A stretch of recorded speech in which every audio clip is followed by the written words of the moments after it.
श्री शिवाय नमस्तुभ्यम। हर हर महादेव। दोस्तों, आप सभी लोग जानते हैं कि 14 अगस्त 2025 यानी गुरुवार को पड़ रही है भाद्रपद महीने की षष्ठी तिथि। और दोस्तों, ये वो तिथि है जो भाद्रपद महीने में पड़ने वाली सबसे बड़ी तिथि है, क्योंकि यह गुरुवार के दिन पड़ रही है और इसका बहुत ही बड़ा और विशेष महत्व होता है। पूज्य गुरु जी ने कहा है, अगर कभी भी मौका लग जाए और भाद्रपद महीने की षष्ठी तिथि गुरुवार को पड़ जाए तो आप लोगों को 31 चावल के दाने का उपाय तो अवश्य ही करना चाहिए। इन दोनों का संयोग बहुत ही कम आता है। और दोस्तों, पूज्य गुरु जी ने अपनी शिव महापुराण की कथा में बताया है, इस दिन आपको 31 चावल दाने वाला उपाय तो अवश्य ही करना चाहिए, क्योंकि ऐसा दिन पूरे साल में सिर्फ एक ही बार आता है। और दोस्तों, आप सभी लोग जानते हो कि गुरुवार का अगर सबसे बड़ा कोई उपाय है तो वो 31 चावल के दाने वाला उपाय है। तो दोस्तों, इस गुरुवार के दिन आप लोगों को इस 31 चावल दाने वाले उपाय को जरूर करना है। बहुत सारे लोग होंगे जिन लोगों ने इस उपाय को न किया हो, मतलब पूरा साल निकल गया और उन्होंने किसी भी दिन इस 31 चावल दाने वाले उपाय को न किया हो। पर दोस्तों, आपके पास एक आखिरी मौका बचा हुआ है जो कि 14 अगस्त के दिन है। तो इस दिन आप लोगों को इस वाले उपाय को जरूर कर लेना है, भले ही आपने पूरे साल भर इस उपाय को न किया हो। पर अगर आपने इस भाद्रपद महीने के गुरुवार के दिन अगर इस वाले उपाय को कर लिया तो आपको इस उपाय को करने का वो फल मिलेगा जिसकी आपने कभी कल्पना भी नहीं करी होगी। इसीलिए आप लोग इस वाले उपाय को एक बार जरूर कर लेना, ताकि आप लोगों के हाथ से यह मौका ना जा सके और आपको इस उपाय को करने का फल मिल सके। दोस्तों, यह उपाय पंडित जी ने अपनी अभी की ही शिव महापुराण की कथा में बताया है जी। इस उपाय को आज हम आपको बहुत अच्छे से समझाने वाले हैं। इस वीडियो को देखने के बाद इस उपाय को समझने के लिए आपको कोई और वीडियो को देखने की जरूरत नहीं पड़ेगी। तो चलिए दोस्तों, उपाय को शुरू करते हैं।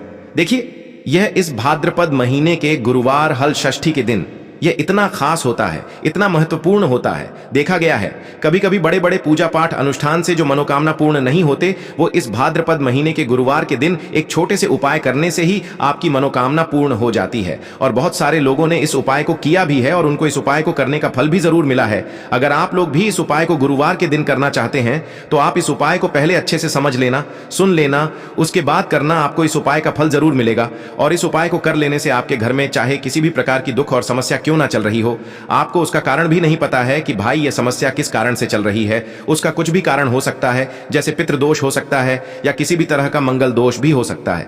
तो इस दिन आप लोगों को यह वाला उपाय कर लेना है। ये एक ऐसा उपाय है जिस उपाय को अगर किसी विशेष दिन पर किया जाए तो भाई उस विशेष दिन का जो है वह तो हमें मिलता ही मिलता है। पर हमने उस दिन पर इस उपाय को किया है तो हमें उससे भी बड़ा फल मिलता है, और फल बहुत जल्दी मिलता है, क्योंकि आप इस उपाय को बहुत ही बड़े और विशेष दिन पर कर रहे हो। तो चलिए अब उपाय के बारे में बात करते हैं। लेकिन उससे पहले आप लोगों को यह जानना आवश्यक है कि आखिर यह उपाय किस समय करना है, किसको करना है और कैसे करना है। तो चलिए हम आगे आपको वीडियो में एक एक करके बता देते हैं। लेकिन उससे पहले अगर आप लोग हमारे चैनल पर नए हैं तो हमारे चैनल को सब्सक्राइब कर लेना और इस वीडियो को लाइक करके कमेंट बॉक्स में श्री शिवाय नमस्तुभ्यम ओम नमः शिवाय जरूर टाइप कर देना। और अपने फायदे के लिए, गरीबी दूर करने के लिए इस वीडियो को पूरा देख कर जाना, तभी आपको लाभ की प्राप्ति होगी। यदि आज आपने वीडियो को बीच बीच में से देखा, काट काट कर देखा, तो आपको जीवन में कभी सफलता हासिल भी नहीं होगी। तो दोस्तों, इस 31 चावल के दाने वाले उपाय को हमें इस गुरुवार के दिन कैसे करना है, किसको करना है, किस समय करना है और कहां पर करना है, ये सारे सवालों के जवाब आपको इस वीडियो में मिल जाएंगे। और जो ये वीडियो देखेगा भाई, उसको 31 चावल के दाने वाला उपाय जरूर करना चाहिए, क्योंकि इस दिन एक चावल के दाने का भी बहुत ही बड़ा और विशेष महत्व होता है। और जब बात आ जाए 31 चावल के दाने की, तो ये सोने पे सुहागा वाली बात हो जाती है और ये एक बहुत ही बड़ा उपाय हो जाता है इस गुरुवार षष्ठी तिथि का। तो अब दोस्तों, इस 31 चावल के दाने वाले उपाय को आखिर करना किसको है, सबसे पहले हम लोग वो बात जान लेते हैं। तो देखो, घर की जो बड़ी माताएं बहनें होती हैं, उन माताओं बहनों में से कोई भी एक बड़ी माता बहन इस वाले उपाय को कर सकती है। और दोस्तों, अगर आप चाहें तो अपने घर में से सभी सदस्यों को भी इस उपाय को करवा सकते हैं। अगर किसी व्यक्ति की खुद की कोई मनोकामना है, खुद की कोई दुख और परेशानी है जो कि वह अपने लिए ही करना चाहता है, इस वाले उपाय को तो वह खुद अपने लिए भी कर सकता है। बाकी अगर कोई घर में से ऐसा है जो कि अपने पूरे घर परिवार की सुख और शांति के लिए ये वाला उपाय करना चाहता है, तो भाई वह भी कर सकता है। उसमें भी कोई दिक्कत वाली बात नहीं है। कहने का मतलब यह है कि इस उपाय को हर एक सदस्य भी कर सकता है और पूरे घर परिवार के सदस्य के लिए घर की बड़ी माताओं बहनों में से कोई एक माता बहन भी कर सकती है। माताएं बहनें अगर घर में उपस्थित न हो या वो यह वाला उपाय न कर पा रही हो, तो फिर घर का कोई बड्ढा सदस्य भी इस 31 चावल के दाने वाले उपाय को कर सकता है, चाहे फिर वह पुरुष ही क्यों ना हो। उसमें कोई भी दिक्कत वाली बात नहीं है। अब दोस्तों, इस 31 चावल के दाने वाले उपाय को हमें करना कहां पर है? हमें इसे शिव जी के मंदिर में जाकर करना है। बहुत सारे लोग प्रश्न करते हैं, हर एक उपाय को करते समय क्या हम इस उपाय को घर पर कर सकते हैं? तो इस वाले उपाय को आप घर पर नहीं कर सकते हो। इस वाले उपाय को करने के लिए आपको शिव जी के मंदिर ही जाना पड़ेगा। उसके बाद में दोस्तों, जो अगला प्रश्न निकल कर आता है वो यह आता है इस उपाय को लेकर कि आखिर इस उपाय को हमें किस समय करना है, सुबह के समय करना है कि शाम के समय करना है। तो देखो, इस वाले उपाय को आप लोग सुबह के समय भी कर सकते हो और शाम के समय प्रदोष काल में भी कर सकते हो। अब अगर आप पूछो कि भाई सबसे उत्तम समय कौन सा रहेगा इस 31 चावल के दाने वाले उपाय को करने का, तो हम आपसे बस यही कहेंगे कि इस उपाय को आप सुबह के समय करेंगे तो ज्यादा बेहतर होगा। बाकी अगर प्रदोष काल शाम के समय भी करेंगे तो भी अच्छा होगा, उसमें कोई भी दिक्कत वाली बात नहीं है। तो अब दोस्तों, जो अगली सबसे बड़ी और महत्वपूर्ण बात आती है वो यह आती है कि सुबह अगर हम उपाय को करेंगे तो हमें कितने बजे से लेकर कितने बजे तक के बीच में करना है, और शाम के समय प्रदोष काल में करेंगे तो हमें कितने बजे से लेकर कितने बजे के बीच में करना है। तो देखो, सुबह जितनी जल्दी हो सके आप उपाय को करने की कोशिश करना। बाकी अगर किसी कारणवश लेट भी हो जाओ, थोड़ी देर भी हो जाए, तो 10 या 11 बजे तक भी आप उपाय कर लेना, पर 12 बजे से ज्यादा देरी ना हो। ठीक है, इस बात का ध्यान रखना। उसके बाद में दोस्तों, अगर शाम के समय प्रदोष काल की बात करें, प्रदोष काल का जो समय होता है वो शाम के 6 बजे से शुरू हो जाता है। मतलब शाम के 6 बजे से लेकर 7 बजे के बीच का जो समय होता है, ये समय प्रदोष काल का समय होता है। पर अभी जो मौसम चल रहा है, इस मौसम में जो है शाम बहुत देरी से होती है। तो आप इस उपाय को 7 या 8 बजे के बीच में भी कर सकते हो। मतलब शाम के 6 बजे से रात 8 बजे के बीच में आप कभी भी इस वाले उपाय को कर सकते हो, उसमें कोई भी दिक्कत वाली बात नहीं है। अब दोस्तों, यहाँ पर इस उपाय को लेकर एक और सबसे बड़ी बात ये निकल कर आती है कि इस 31 चावल के दानों को हमें लेना कहाँ से होता है, और हमें इस उपाय को करने के साथ में क्या और कुछ भी सामग्री ऐसी होती है जो शिव जी के मंदिर लेकर जानी पड़ती है।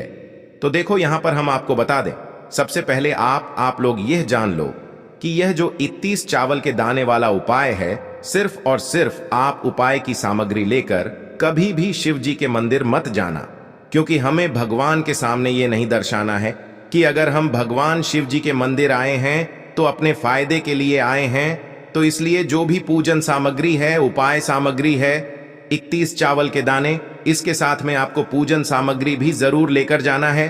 देखो, अगर सुबह के समय उपाय कर रहे हो तो सीधी सी बात है, 1 लोटा जल तो आप लेकर जाओगे ही जाओगे। वही 1 लोटा जल अगर मिट्टी का जल हो तो बहुत अच्छा रहेगा। मिट्टी का जल कैसे बनाया जाता है, इसके लिए हमने पहले से बहुत सारी वीडियोस बना दी है।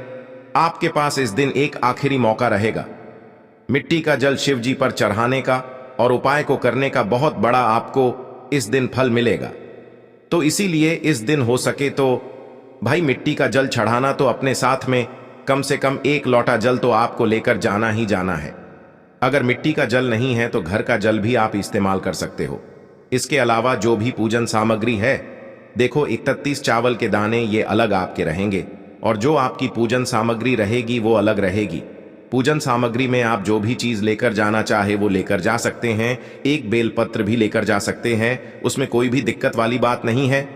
वहीं अगर हम बात करें शाम के समय की, तो शाम के समय शिव जी पर जल नहीं चढ़ता है। इसीलिए शाम के समय आप लोग एक दीपक तैयार कर लें, जो कि गोलबत्ती का, आटे का, शुद्ध देसी गाय का घी का होगा, है ना। इस बात का आप लोगों को ध्यान रखना है, और इस दीपक को आपको घर से जलाकर नहीं लेकर जाना है, भगवान शिव जी के मंदिर में जाकर ही जलाना है। इस बात का भी आप लोगों को ध्यान रखना है। अब दोस्तों, यहां पर हमें इस बात को समझना है कि यह 31 चावल के दाने हमें लेना कहां से है। क्या हमें दुकान से लेकर आना है, या हमें अपने घर से लेना है, या कहां से लेकर आना है, और कौन से चावल लेना है, क्योंकि चावल भी बहुत प्रकार के होते हैं। तो देखो, इन सभी सवालों के जवाब आप लोग एक बात में सुन लो कि भाई ये जो उपाय है, इस उपाय में आपको ये नहीं देखना है कि भाई कौन से चावल है, कौन से चावल नहीं है। बस जो भी चावल ले रहे हो वो चावल का दाना सबूत होना चाहिए। मतलब साबुत होना चाहिए, टूटा हुआ नहीं होना चाहिए, कटा पिटा नहीं होना चाहिए। ये बात आपको ध्यान रखना है। बाकी आपका चावल बासमती हो या सादा चावल हो या कोई सा भी चावल हो, उसमें कोई भी दिक्कत वाली बात नहीं है। तो सीधी सी बात है कि आपके घर के रसोई घर में जहां पर आप भोजन बनाते हो, वहां पर जो भी चावल आपके उपस्थित हो, उन चावलों में से अपनी एक कटोरी भर लेना या एक मुट्ठी चावल अलग से निकाल कर रख लेना, क्योंकि हम 31 चावल ही यहां पर इस उपाय में लेने वाले हैं। तो हमें यह चावल के दाने गिनकर निकालने पर डिढेंगे। इस बात का आप लोगों को ध्यान रखना है। तो अपने उस चावल की कटोरी में से या चावल में से 31 ऐसे चावल के दाने आप लोग निकाल लो जो कि टूटे हुए ना हो, कटे पिटे ना हो, जिनमें कोई दाग ना लगा हुआ हो, है ना। अच्छे साबुत चावल के दाने 31 दाने आप लोग निकाल कर रख लो और इन्हें किसी भी एक कागज की पुड़िया में या किसी एक छोटी सी कटोरी में आप लोग रख लो, ताकि यह सुरक्षित रहे, आपके एक भी चावल का दाना इधर उधर ना हो और आपका उपाय भी पूरा अच्छे से हो जाए। तो भाई जैसे ही आपका उपाय की जो सामग्री है, 31 चावल के दाने ये तैयार हो जाते हैं, उसके बाद मैं आपको जो भी अपनी पूजन सामग्री है सुबह के समय कर रहे हो, तो एक लोटा जल और एक बेलपत्र या पूजन सामग्री जो लेकर जाना चाहो उसकी भी तैयारी कर लेना। और शाम के समय जा रहे हो तो भाई अपना जो दीपक है उसे तैयार कर लेना, ठीक है। और उपाय को करते समय शुद्धता का विशेष रूप से ध्यान रखना, ठीक है। सुबह सुबह स्नान करने के बाद ही उपाय को करने की आप लोग तैयारी करना। उसके बाद अगर शाम के समय की बात करें तो शाम के समय आपको स्नान करने की जरूरत नहीं है, पर शुद्धता का ध्यान रखना है। आपको स्नान तो नहीं करेंगे, आप हाथ मुंह धोकर भी इस वाले उपाय को शाम के समय प्रदोष काल में कर सकते हैं, इसमें कोई दिक्कत वाली बात नहीं है। तो आप अपने उपाय की पूरी सामग्री तैयार करके आपके पास ही में जो आपका शिव मंदिर हो वहां पर पहुंच जाइए। सबसे पहले शिव मंदिर में जाकर आप लोगों को उपाय नहीं करना है, पहले भगवान के दर्शन करना है, भगवान से आशीर्वाद प्राप्त करना है, फिर शिव जी की शिवलिंग के पास में आना है। शिवलिंग के पास में आने के बाद आप जो पूजन सामग्री लेकर आए हुए हैं, जैसे कि सुबह गए हुए होंगे तो एक लोटा जल और जो भी पूजन सामग्री लेकर आए हैं आप उनसे भगवान शिव जी की पूजन कीजिए। सबसे पहले तो एक लोटा जल ही चढ़ेगा, फिर आपको एक बेल पत्र श्री शिवाय नमस्तुभ्यम का जाप करते हुए शिवलिंग पर चढ़ा देना है। उसके बाद में आपकी पूजन सामग्री चढ़ेगी। उसके बाद में अगर दोस्तों शाम के समय अगर आप इस उपाय को कर रहे हो तो अपने साथ में कम से कम एक जो दीपक है गोल बाती का जो आप अपने साथ में लेकर गए हो, उस दीपक को मंदिर में जाकर अपनी माचिस से जलाना है और उस दीपक को शिवलिंग के पास में रखना है, ठीक है। इस दीपक को रखने के बाद ही आप लोगों को अपना ये वाला उपाय शुरू करना है और दीपक को ज्यादा पास में मत रखना, वैसे भी गर्मी पड़ रही है, भगवान शिव जी को आंच नहीं लगनी चाहिए, है ना। तो भाई जैसे ही आपकी पूजा अर्चना हो जाती है, आप भगवान शिव जी को प्रसन्न कर लेते हैं, उसके बाद में शिवलिंग के पास ही में आप कहीं पर बैठ जाइए। सामने या आसपास जिस जगह पर आपको बैठना हो वहां पर बैठ जाइए और अपने वह 31 चावल के दाने अपने सामने निकाल कर रख लीजिए, क्योंकि अब यहां पर उपाय को यहां पर करने की आपको तैयारी करना है। और इस तरीके से जब आप उपाय करेंगे, पूजन सामग्री करने के बाद, पूजन अर्चना करने के बाद, तो आपको उपाय का फल बहुत जल्दी और बहुत बढ़ा होकर मिलेगा। तो अपने 31 चावल के दाने अपने सामने निकाल कर रख लेना और यह जो उपाय है यह आपकी सीधे हाथ की हथेली से होगा, इसलिए इस बात का भी विशेष रूप से ध्यान रखना है। तो सीधे हाथ की हथेली का प्रयोग करके ही आप लोग अपना इस वाले उपाय को करना। अपने सामने जो भी आपकी कागज की पुड्डिया है उसको खोल कर रख लो, या कटोरी है तो भाई उसे अपने सामने रख लो और अपने वह 31 चावल के दाने निकाल लो, ठीक है। उसके बाद में दोस्तों अब आपको क्या करना है कि शिवलिंग आपके सामने होगी, तो आपने वह 31 चावल के दाने एक एक करके जहां पर आपने बेलपत्र चढ़ाया है, आपको शिव जी के शिवलिंग के ऊपर चढ़ाना है। कहां पर चढ़ाना है? शिवलिंग के ऊपर चढ़ाना है और कहीं पर भी नहीं चढ़ाना है। आपको अपने हथेली से तो शिवलिंग के ऊपर चढ़ाना है, भले ही फिर वो अपने आप जलाधारी पर गिर जाए या मतलब वहीं पर गिर जाए, उसमें कोई दिक्कत वाली बात नहीं है, पर आप चढ़ाओ शिवलिंग के ऊपर ही। तो आपको क्या करना है, अपना पहला चावल का दाना उठाना है, श्री शिवाय नमस्तुभ्यम बोलना है और शिवलिंग पर चढ़ा देना है। इसी तरीके से दूसरा चावल का दाना उठा है, शिवलिंग पर चढ़ाना है और मंत्र बोल देना है। और फिर तीसरा चावल का दाना उठाना है, श्री शिवाय नमस्तुभ्यम बोलना है और चढ़ा देना है। इसी प्रकार से आपको पूरे 31 चावल के दाने एक एक करके शिव जी के शिवलिंग के ऊपर चढ़ाना है और भगवान से प्रार्थना करते जाना है। मतलब प्रार्थना तो आपको आखिरी में करना है, पर हर एक चावल के दाने को चढ़ाते समय श्री शिवाय नमस्तुभ्यम जरूर बोलना है। उसके बाद ही में यह चावल का दाना शिवलिंग के ऊपर आपको चढ़ाना है। जैसे ही आपके 31 चावल के दाने शिवलिंग के ऊपर चारच जाते हैं, तो भाई उसके बाद में आपको क्या करना है? भगवान से अपनी मनोकामना बोलना है। मनोकामना भी कब बोलना है? जब आपका 31 चावल का दाना आपके सीधे हाथ की हथेली में हो और आप उसे चढ़ाने के लिए जा रहे हो। श्री शिवाय नमस्तुभ्यम बोलकर उस आखिरी चावल के दाने को शिवलिंग के ऊपर चढ़ा देना और भगवान से फिर अपनी वह मनोकामना बोल देना, जिस मनोकामना के लिए आप लोग अपना यह वाला उपाय कर रहे हो। जिस भी दुख और परेशानी के लिए आप लोग अपना यह वाला उपाय कर रहे हो, उसके बाद में जैसे ही आप अपनी मनोकामना बोल देते हो, आपका यह वाला उपाय पूरा हो जाता है। पर दोस्तों, उपाय को करने के बाद आप लोगों को 2 मिनट भगवान शिव जी के मंत्र का जाप जरूर करना है और मंत्र का जाप करने के बाद भगवान से एक और बार प्रार्थना करना है अपनी मनोकामना के लिए या अपनी जो भी दुख और परेशानी है उसके लिए। इसके बाद में आप लोग भगवान को देखकर भगवान से प्रार्थना करके उनसे आशीर्वाद लेकर वहां से उठ सकते हैं और अपने घर पर जा सकते हैं। बस दोस्तों, यहां पर यह वाला उपाय पूरा हो जाता है। इस तरीके से जो भी व्यक्ति छोटी छोटी चीजों का ध्यान रखते हुए इस 31 चावल के दाने वाले उपाय को करेगा, निश्चित सी बात है उसे उसकी मनोकामना जल्द ही पूर्ण होगी और जो भी दुख और परेशानी है वो भी बहुत ही जल्दी दूर होंगे। और दोस्तों, अगर आपको हमारी ये वीडियो पसंद आई हो तो हमारे इस वीडियो को लाइक और चैनल को सब्सक्राइब जरूर करें। हर हर महादेव, ओम नमः शिवाय के लिए आपको लेना है 11 चावल के दाने। गुरु जी ने कहा है चावल के दाने खंडित नहीं लेने हैं, बिल्कुल साबुत होने चाहिए। उसके साथ में आपको लेना है एक बेलपत्र।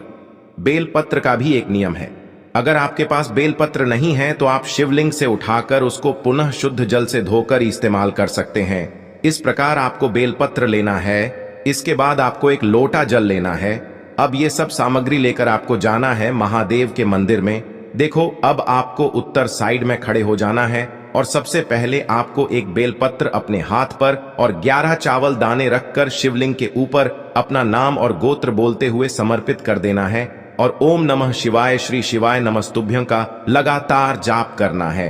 अब आपको जो एक लोटा जल साथ में लेकर आए थे उसे धीरे धीरे बेलपत्र और चावल दाने के ठीक ऊपर आपको समर्पित करते जाना है और शिव पुराण के मूल मंत्र श्री शिवाय नमस्तुभ्यं का 11 बार जाप करना है और अपनी मनोकामना बोलते जाना है। देखो, बस छोटा सा उपाय करना है, देखना एक दिन आपके सब काम बनने लग जाएंगे।